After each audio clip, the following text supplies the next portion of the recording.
আসসালামু আলাইকুম সবাইকে। আশা করি সবাই ভালো আছো। আজকের মনোবিজ্ঞান দ্বিতীয় পত্রের ব্যবহারিক ক্লাসে তোমাদের সবাইকেই স্বাগত।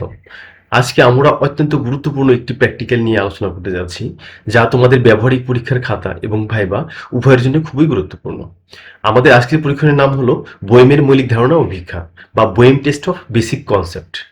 আজকের ক্লাসে আমরা একদম সহজভাবে শিখব এই অভিজ্ঞতাটি কি, কিভাবে একজন শিশুর উপর এটি পরিচালনা করতে হয় এবং প্র্যাকটিক্যাল ল্যাব খাতায় এটি কিভাবে নিখুঁতভাবে উপস্থাপনা করলে তোমরা পরীক্ষায় পূর্ণ নম্বর পাবে। তাই আজকের ক্লাসের কোনো অংশই মিস করা যাবে না। চলো আমরা আমাদের মূল আলোচনা শুরু করি। পরীক্ষণের নাম বোয়েমের মৌলিক ধারণা ও ভিক্ষা, Boehm test of basic concept. ভূমিকা, ইন্ট্রোডাকশন। অভিক্ষার প্রকৃতি, এটি একটি প্রমিত মনোবৈজ্ঞানিক অভিক্ষা।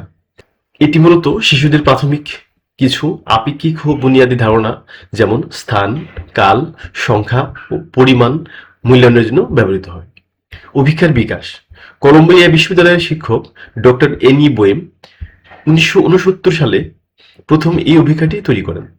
পরবর্তীতে এর পরিমার্জিত সংস্করণ প্রকাশিত হয়। নির্ভরযোগ্যতা ও যথার্থতা, বিভিন্ন গবেষণায় দেখা গেছে যে এই অভিক্ষাটির অভ্যন্তরীণ সঙ্গতি এবং নির্ভরযোগ্যতা অত্যন্ত উচ্চমানের, যা শিশুদের সঠিক মানসিক বয়স বা ধারণা পরিমাপে সক্ষম।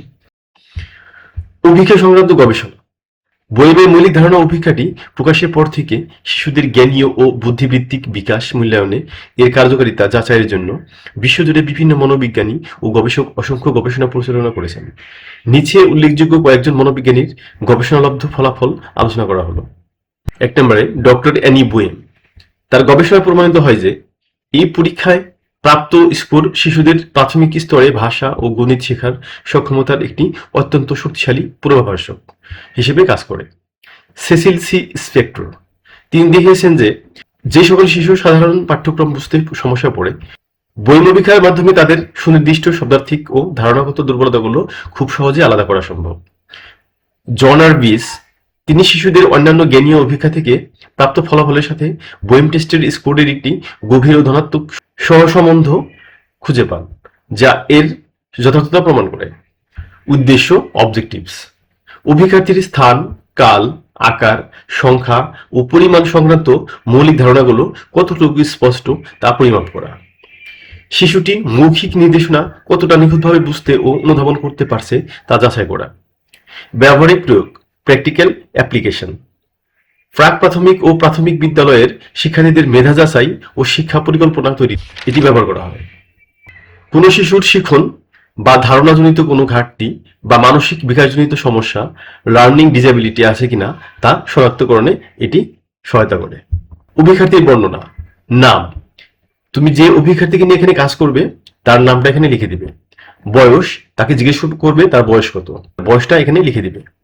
লিঙ্গ, যদি ছেলে হয় ছেলে, পুরুষ, আর মেয়ে হইলে মহিলা। শিক্ষাগত যোগ্যতা, যে ক্লাসে সে পড়ে সেই শ্রেণীটা এখানে লিখে দিবে। আবশ্যকীয় উপকরণাদি, বোয়েম টেস্ট বুকলেট বা প্রশ্নপত্র, পেন্সিল, রাবার, স্টপওয়াচ এবং শান্ত পরিবেশ।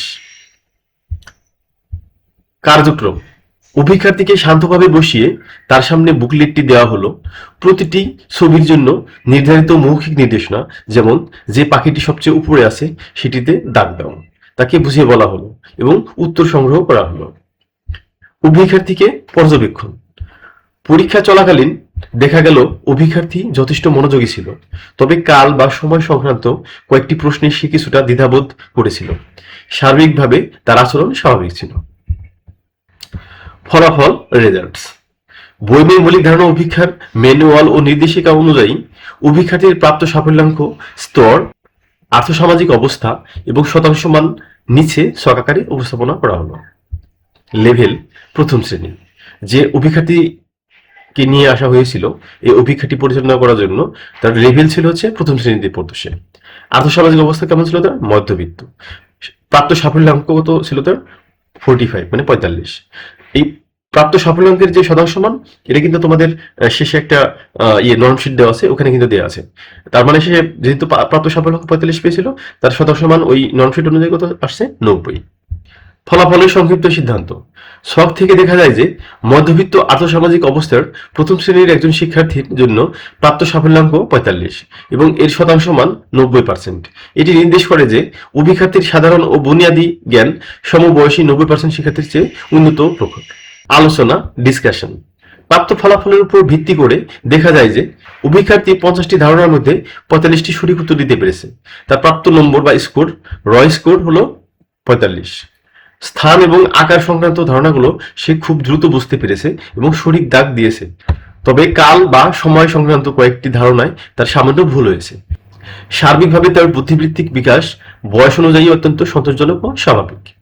সীমাবদ্ধতা লিমিটেশনস। পরীক্ষাগারের বাইরে সামান্য কোলাহল শিশুর মনোযোগে কিছুটা ব্যাঘাত ঘটিয়েছে। অভিখাতের ক্লান্তি বা নতুন পরিবেশের ভীতির কারণে ফলাফলে সামান্য তারতম্য হতে পারে। সীমাবদ্ধতা দূরীকরণ ওভারকামিং লিমিটেশনস। পরীক্ষাগারটিকে সম্পূর্ণ শব্দহীন এবং শিশুদের জন্য আকর্ষণীয় করে গড়ে তুলতে হবে। অভিক্ষা শুরুর আগে মজার ছলে শিশুর সাথে সুসম্পর্ক র্যাপোর্ট তৈরি করে তার ভয় বা ক্লান্তি দূর করা হয়েছে।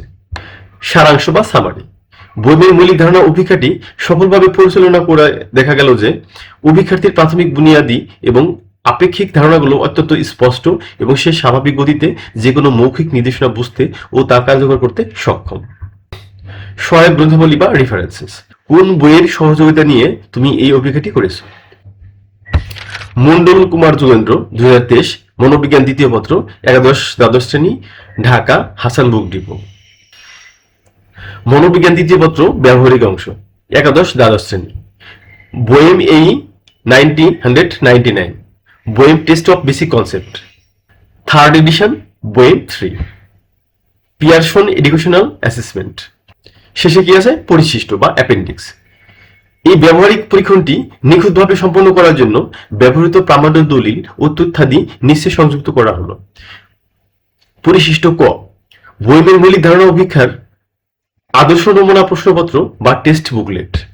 পরিশিষ্ট খ পরীক্ষা চলাকালীন অভিক্ষার্থীর প্রথম শ্রেণীর শিক্ষার্থী যে অভিক্ষার্থী ছিল তার প্রদত্ত উত্তরের মূল স্কোরিং শিট যা তত্ত্বাবধায়ক শিক্ষক কর্তৃক স্বাক্ষরিত। পরিশিষ্ট গ ডক্টর এনি বোয়েম এবং কুমার যোগেন্দ্র এর নির্দেশিকা অনুসারী বয়স এবং শ্রেণীভিত্তিক স্কোর মূল্যায়নের আদর্শ মানদণ্ড বা নর্মস টেবিল। তো শিক্ষার্থীরা, আজকের ক্লাসের মাধ্যমে আমরা জানতে পারলাম কিভাবে ডক্টর অ্যানি বোয়েমের এই অভিক্ষাটি ব্যবহার করে একটি শিশুর স্থান, কাল বা সংখ্যার মতো বুনিয়াদী ধারণাগুলো পরিমাপ করা যায়। আমরা ফলাফল, গাণিতিক বিশ্লেষণ এবং পরিশিষ্ট কিভাবে খাতায় সাজাতে হয় তাও বিস্তারিত দেখলাম। আশা করি আজকের পর এই পরীক্ষণটি নিয়ে তোমাদের মনে আর কোনো সংশয় বা ভয় থাকবে না। তোমরা সবাই এটি আজই তোমাদের ল্যাব খাতায় সুন্দর করে তুলে ফেলবে। যদি আজকের ক্লাস নিয়ে তোমাদের কোনো প্রশ্ন থাকে তবে এখনই কমেন্ট বক্সে বা ক্লাসে সরাসরি আমাকে জানাতে পারো। আর ক্লাসটি ভালো লাগে থাকলে অবশ্যই তোমাদের বন্ধুদের সাথে শেয়ার করবে এবং আমাদের চ্যানেলটি সাবস্ক্রাইব করে রাখবে। আগামী ক্লাসে আমরা আরেকটি নতুন প্র্যাকটিক্যাল নিয়ে আলোচনা করব। সেই পর্যন্ত সবাই ভালো থাকো, সুস্থ থাকো। ধন্যবাদ সবাইকে। আল্লাহ হাফেজ। আসসালামু আলাইকুম।